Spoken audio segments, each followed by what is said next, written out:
선고를 시작하겠습니다. 먼저 적법 요건에 관하여 살펴보겠습니다. 이 사건 계엄 선포가 사법심사 이자 들어왔다. 되는지에 관하여 보겠습니다. 넘어가죠? 고위공직자의 헌법 및 법률 위반으로부터 헌법 질서를 수호하고자 하는 탄핵 심판의 취지를 고려하면 이 사건 계엄 선포가 고도의 정치적 결단을 요하는 행위라 하더라도 그 헌법 및 법률 위반 여부를 심사할 수 있습니다. 국회 법사의 조사 없이 이 사건 탄핵소추안을 의결한 점에 대하여 보겠습니다. 헌법은 국회의 소추 절차를 입법에 맡기고 있고 국회법은 법사위 조사 여부를 국회의 재량으로 규정하고 있습니다.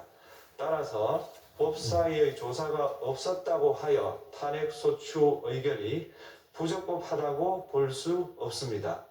이 사건 탄핵소추안의 의결이 일사부재의 원칙에 위반되는지 여부에 대해서 보겠습니다.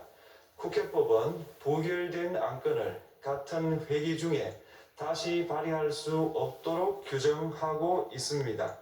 피청구인에 대한 1차 탄핵소추안이 제418회 정기회 회기에 투표 불성립되었지만 이 사건 탄핵소추안은 제419회 임시회기 중에 발의되었으므로 일사부재의 원칙에 위반되지 않습니다. 한편 이에 대해서는 다른 회기에도 탄핵소추안의 발의 횟수를 제한하는 입법이 필요하다는 재판관 정형식의 보충 의견이 있습니다.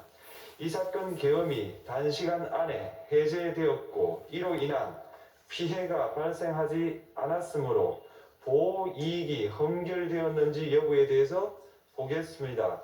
이 사건 계엄이 해제되었다고 하더라도 이 사건 계엄으로 인하여 이 사건 탄핵 사유는 이미 발생하였으므로 심판의 이익이 부정된다고 볼 수 없습니다. 소추 의결서에서 내란죄 등 형법 위반 행위로 구성하였던 것을 탄핵 심판 청구 이후에 헌법 위반 행위로 포섭하여 주장한 점에 대하여 보겠습니다. 기본적 사실관계는 동일하게 유지하면서 적용 법조문을 철회, 변경하는 것은 소추사유의 철회, 변경에 해당하지 않으므로 특별한 절차를 거치지 않더라도 허용됩니다. 피청구인은 소추사유에 뇌란죄 관련 부분이 없었다면 의결 정족수를 충족하지 못하였을 것이라고 주장하지만 이는 가정적 주장에 불과하며 객관적으로 뒷받침할 만한 근거도 없습니다. 대통령의 지위를 탈취하기 위하여 탄핵 소추권을 남용하였다는 주장에 대하여 보겠습니다. 이 사건 탄핵 소추안의 의결 과정이 적법하고 피소추자의 헌법 또는 법률 위반이 일정 수준 이상 소명되었으므로 탄핵 소추권이 남용되었다고 볼 수 없습니다. 그렇다면 이 사건 탄핵 심판 청구는 적법합니다. 한편 증거법칙과 관련하여 탄핵 심판 절차에서 형사소송법상 전문 법칙을 완화하여 적용할 수 있다는 재판관 이미선, 김형두의 보충 의견과 탄핵 심판 절차에서 앞으로는 전문 법칙을 보다 엄격하게 적용할 필요가 있다는 재판관 김복형, 조한창의 보충 의견이 있습니다. 다음으로 피청구인이 직무집행에 있어 헌법이나 법률을 위반하였는지 피청구인의 법 위반 행위가 피청구인을 파면할 만큼 중대한 것인지에 관하여 살펴보겠습니다. 우선 소추 사유별로 살펴보겠습니다. 1. 이 사건 계엄 선포에 관하여 보겠습니다. 헌법 및 계엄법에 따르면 비상계엄 선포의 실체적 요건 중 하나는 전시, 사변 또는 이에 준하는 국가 비상사태로 저가 교전 상태에 있거나 사회 질서가 극도로 교란되어 행정 및 사법 기능의 수행이 현재의 곤란한 상황이 현실적으로 발생하여야 한다는 것입니다.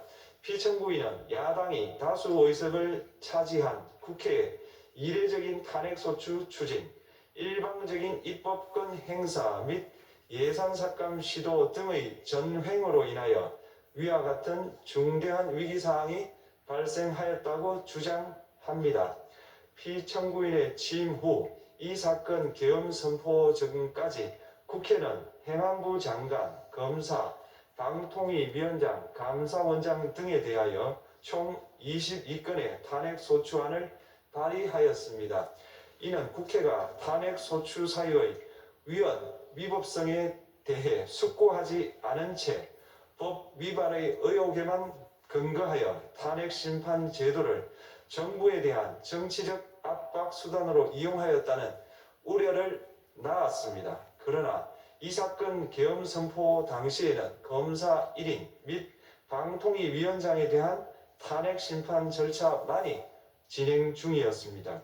피청구인이 야당이 일방적으로 통과시켜 문제가 있다고 주장하는 법률안들은 피청구인이 제의를 요구하거나 공포를 보류하여 그 효력이 발생되지 않은 상태였습니다.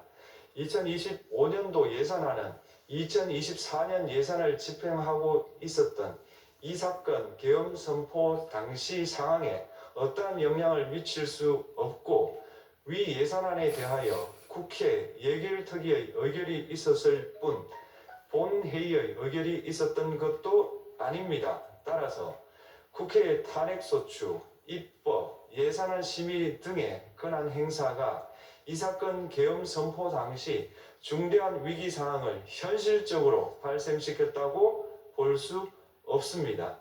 국회의 권한 행사가 위법, 부당하더라도 헌법재판소의 탄핵 심판, 피청구인의 법률안 제의 요구 등 평상시 권력 행사 방법으로 대처할 수 있으므로 국가 긴급권의 행사를 정당화할 수 없습니다. 피청구인은 부정선거 의혹을 해소하기 위하여 이 사건 계엄을 선포하였다고도 주장합니다. 그러나 어떠한 의혹이 있다는 것만으로 중대한 위기 상황이 현실적으로 발생하였다고 볼 수는 없습니다. 또한 중앙선관위는 제22대 국회의원 선거 전에 보안 취약점에 대하여 대부분 조치하였다고 발표하였으며 사전, 우편, 투표함, 보관장소, CCTV 영상을 24시간 공개하고 개표 과정에 수검표 제도를 도입하는 등의 대책을 마련하였다는 점에서도 피청구인의 주장은 타당하다고 볼 수 없습니다.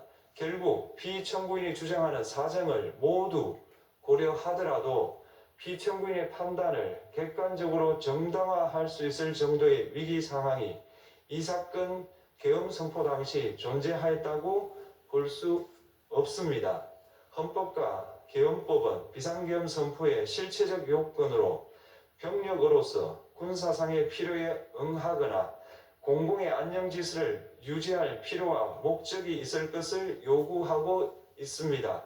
그런데 피청구인이 주장하는 국회의 권한 행사로 인한 국정마비 상태나 부정선거 의혹은 정치적, 제도적, 사법적 수단을 통하여 해결하여야 할 문제이지 병력을 동원하여 해결할 수 있는 것이 아닙니다.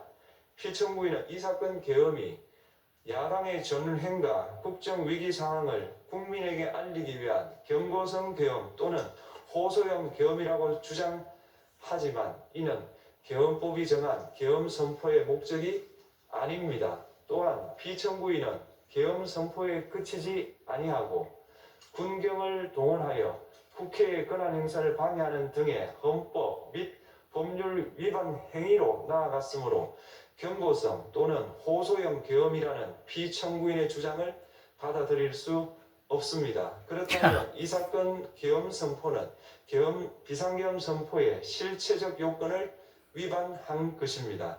다음으로 이 사건 계엄 선포가 절차적 요건을 준수하였는지에 관하여 보겠습니다. 계엄 선포 및 계엄사령관 임명은 국무회의의 심의를 거쳐야 합니다.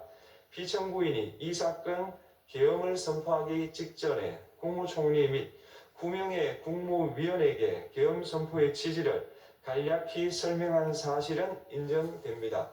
그러나 피청구인은 계엄사령관 등 이 사건 계엄의 구체적인 내용을 설명하지 않았고 다른 구성원들에게 의견을 진술할 기회를 부여하지 않은 점을 고려하면 이 사건 계엄 선포에 관한 심의가 이루어졌다고 보기도 어렵습니다. 그 외에도 피청구인은 국무총리와 관계 국무위원이 비상계엄 선포문에 부서하지 않았음에도 이 사건 계엄을 선포하였고 그 시행 일시, 시행 지역 및 계엄사령관을 공고하지 않았으며 지체 없이 국회에 통보하지도 않았으므로 헌법 및 계엄법이 정한 비상계엄 선포의 절차적 요건을 위반하였습니다. 2. 국회에 대한 국무령 투입에 관하여 보겠습니다. 피청구인은 국방부 장관에게 국회에 군대를 투입할 것을 지시하였습니다. 이에 군인들은 헬기 등을 이용하여 국회 경내로 진입하였고 일부는 유리창을 깨고 공간 내부로 들어가기도 하였습니다. 피청구인은 육군 특수전 사령관 등에게 의결 정족수가 채워지지 않은 것 같으니 문을 부수고 들어가서 안에 있는 인원들을 끄집어내라는 등의 지시를 하였습니다. 또한 피청구인은 경찰청장에게 계엄사령관을 통하여 이 사건 포고령의 내용을 알려주고 직접 6차례 전화를 하기도 하였습니다. 이에 경찰청장은 국회 출입을 전면 차단하도록 하였습니다. 이는 이로 인하여 국회로 모이고 있던 국회의원들 중 일부는 담장을 넘어가야 했거나 아예 들어가지 못하였습니다. 한편 국방부 장관은 필요시 체포할 목적으로 국군 방첩사령관에게 국회의장, 각 정당 대표 등 14명의 위치를 확인하라고 지시하였습니다. 피청구인은 국가정보원 1차장에게 전화하여 국군 방첩사령부를 지원하라고 하였고 국군 방첩사령관은 국가정보원 1차장에게 위 사람들에 대한 위치 확인을 요청하였습니다. 이와 같이 피청구인은 군경을 투입하여 국회의원의 국회 출입을 통제하는 한편 이들을 끌어내라고 지시함으로써 국회의 권한 행사를 방해하였으므로 국회에 계엄 해제 요구권을 부여한 헌법 조항을 위반하였고 국회의원의 심의 표결권, 불체포 특권을 침해하였습니다. 또한 각 정당의 대표 등에 대한 위치 확인 시도에 관여함으로써 정당 활동의 자유를 침해하였습니다. 피청구인은 국회의 권한 행사를 막는 등 정치적 목적으로 병력을 투입함으로써 국가 안전보장과 국토방위를 사명으로 하여 나라를 위해 봉사하여 온 군인들이 일반 시민들과 대치하도록 만들었습니다. 이에 피청구인은 국군의 정치적 중립성을 침해하고 헌법에 따른 국군 통수 의무를 위반하였습니다. 3. 이 사건 포고령 발령에 관하여 보겠습니다. 피청구인은 이 사건 포고령을 통하여 국회, 지방의회, 정당의 활동을 금지함으로써 국회에 계엄 해제 요구권을 부여한 헌법조항, 정당 제도를 규정한 헌법조항, 대의민주주의 권력 분리 원칙을 위반하였습니다.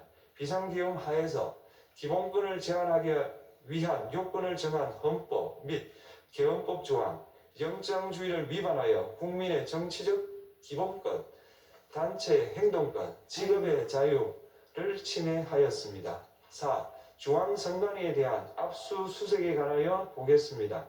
피청구인은 국방부 장관에게 병력을 동원하여 선관위의 전산 시스템을 점검하라고 지시하였습니다. 이에 따라 중앙선관위 청사에 투입된 병력은 출입 통제를 하면서 당직자들의 휴대전화를 압수하고 전산 시스템을 촬영하였습니다. 이는 선관위에 대하여 영장 없이 압수수색을 하도록 하여 영장주의를 위반한 것이자 선관위의 독립성을 침해한 것입니다. 5. 법조인에 대한 위치 확인 시도에 관하여 보겠습니다. 앞서 말씀드린 바와 같이 피청구인은 필요시 체포할 목적으로 행해진 위치 확인 시도에 관여하였는데 그 대상에는 퇴임한 지 얼마 되지 않은 전 대법원장 및 전 대법관도 포함되어 있었습니다. 이는 현직 법관들로 하여금 언제든지 행정부에 의한 체포 대상이 될 수 있다는 압력을 받게 하므로 사법권의 독립을 침해한 것입니다. 지금까지 살펴본 피청구인의 법 위반 행위가 피청구인을 파면할 만큼 중대한 것인지 관하여 보겠습니다. 피청구인은 국회와의 대립상을 타개할 목적으로 이 사건 계엄을 선포한 후 군경을 투입시켜 국회의 헌법상 권한 행사를 방해함으로써 국민 주권주의 및 민주주의를 부정하고 병력을 투입시켜 중앙선관위를 압수수색하도록 하는 등 헌법이 정한 통치구조를 무시하였으며 이 사건 포고령을 발령함으로써 국민의 기본권을 광범위하게 침해하였습니다. 이러한 행위는 법치국가 원리와 민주국가 원리의 기본 원칙들을 위반한 것으로 그 자체로 헌법 질서를 침해하고 민주공화정의 안정성에 심각한 위해를 끼쳤습니다. 한편 국회가 신속하게 비상계엄 해제 요구를 결의할 수 있었던 것은 시민들의 저항과 군경의 소극적인 임무 수행 덕분이었으므로 이는 피청구인의 법 위반에 대한 중대성 판단에 영향을 미치지 않습니다. 대통령의 권한은 어디까지나 헌법에 의하여 부여받은 것입니다. 피청구인은 가장 신중히 행사되어야 할 권한이 국가 긴급권을 헌법에서 정한 한계를 벗어나 행사하여 대통령으로서의 권한 행사에 대한 불신을 초래하였습니다. 피청구인이 취임한 이래 야당이 주도하고 이례적으로 많은 탄핵소추로 인하여 여러 고위공직자의 권한 행사가 탄핵 심판 중 정지되었습니다. 2025년도 예산안에 관하여 헌정사상 최초로 국회 예산결산특별위원회에서 정액 없이 감액에 대해서만 야당 단독으로 의결하였습니다. 피청구인이 수립한 주요 정책들은 야당의 반대로 시행될 수 없었고 야당은 정부가 반대하는 법률안들을 일방적으로 통과시켜 피청구인의 제2 요구와 국회의 법률안 의결이 반복되기도 하였습니다. 그 과정에서 피청구인은 야당의 전횡으로 국정이 마비되고 국익이 현저히 저해되어 가고 있다고 인식하여 이를 어떻게든 타개하여야만 한다는 막중한 책임감을 느끼게 되었을 것으로 보입니다. 피청구인이 국회의 권한 행사가 권력 남용이라거나 국정 마비를 초래하는 행위라고 판단한 것은 정치적으로 존중되어야 합니다. 그러나 피청구인과 국회 사이에 발생한 대립은 일방의 책임에 속한다고 보기 어렵고 이는 민주주의 원리에 따라 해소되어야 할 정치의 문제입니다. 이에 관한 정치적 견해의 표명이나 공적 의사결정은 헌법상 보장되는 민주주의와 조화될 수 있는 범위에서 이루어져야 합니다. 국회는 소수 의견을 존중하고 정부와의 관계에서 관용 그리고 자제를 전제로 대화와 타협을 통하여 결론을 도출하도록 하나 다 노력하였어야 합니다. 피청구인 역시 국회의 대표인 국회를 협치의 대상으로 존중하였어야 합니다. 그럼에도 불구하고 피청구인은 국회를 배제의 대상으로 삼았는데 이는 민주정치의 전제를 허무는 것으로 민주주의와 조화된다고 보기 어렵습니다. 피청구인은 국회의 권한 행사가 다수의 횡포라고 판단했다 하더라도 헌법이 예정한 자구책을 통해 견제와 균형이 실현될 수 있도록 하였어야 합니다. 피청구인은 취임한 때로부터 약 2년 후에 치러진 국회의원 선거에서 피청구인이 국정을 주도하도록 국민을 설득할 기회가 있었습니다. 그 결과가 피청구인의 의도에 부합하지 않더라도 야당을 지지한 국민의 의사를 배제하려는 시도를 하여서는 안 되었습니다. 그럼에도 불구하고 피청구인은 헌법과 법률을 위반하여 이 사건 계엄을 선포함으로써 국가 긴급권 남용의 역사를 재현하여 국민을 충격에 빠뜨리고 사회, 경제, 정치, 외교 전반 전 분야의 혼란을 야기하였습니다. 국민 모두의 대통령으로서 자신을 지지하는 국민을 초월하여 사회 공동체를 통합시켜야 할 책무를 위반하였습니다. 군경을 동원하여 국회 등 헌법기관의 권한을 훼손하고 국민의 기본적 인권을 침해함으로써 헌법소의 책무를 저버리고 민주공화국의 주권자인 대한국민의 신임을 중대하게 배반하였습니다. 결국 피청구인의 위법 행위는 국민의 신임을 배반한 것으로 헌법 소의 관점에서 용납될 수 없는 중대한 법 위반 행위에 해당합니다. 피청구인의 법 위반 행위가 헌법 질서에 미친 부정적 영향과 파급 효과가 중대하므로 피청구인을 파면함으로써 얻는 헌법 소의 이익이 대통령 파면에 따르는 국가적 손실을 압도할 정도로 크다고 인정됩니다. 이에 재판관 전원의 일치된 의견으로 주문을 선고합니다. 탄핵 사건이므로 선고 시각을 확인하겠습니다. 지금 시각은 오전 11시 22분입니다. 주문, 피청구인 대통령 윤석열을 파면한다. 그거 좋아하고 가지만은 마치겠습니다. 아이고 다 기자부 좀. 네. 조금 전에 헌법재판소에서 11시 22분 시간을 확인한 이후 윤석열 대통령의 파면을 주문으로 읽었습니다. 탄핵안을 인용한 결과가 그리 한 번 안 나오는 뽀이 하면 자기가 진리가 안 나온다. 윤 대통령 측의 안 될 것 이야기 같아가지고. 주장에 대해서는 받아들여지지 않은 모습이고요. 국회 탄핵소추인단 그리고 변호인단의 이야기를 받아들이고 탄핵안 인용이 된다. 인용. 탄핵소추안을 받아들였습니다. 윤석열 대통령이 파면 선고됐다는 점을 확인을 해드리겠습니다. 네, 헌재의 판단은 인용이었습니다. 윤 대통령 탄핵 심판의 결론은 인용이었습니다. 아유. 재판관의 의견은 아이고. 8대 0, 전원이 일치된 의견이었고요. 11시 22분에 주문을 했습니다. 이로써 윤 대통령은 파면이 됐습니다. 헌재는 탄핵소추안이 국회를 통과한 지 110하루 만에 인용 결론을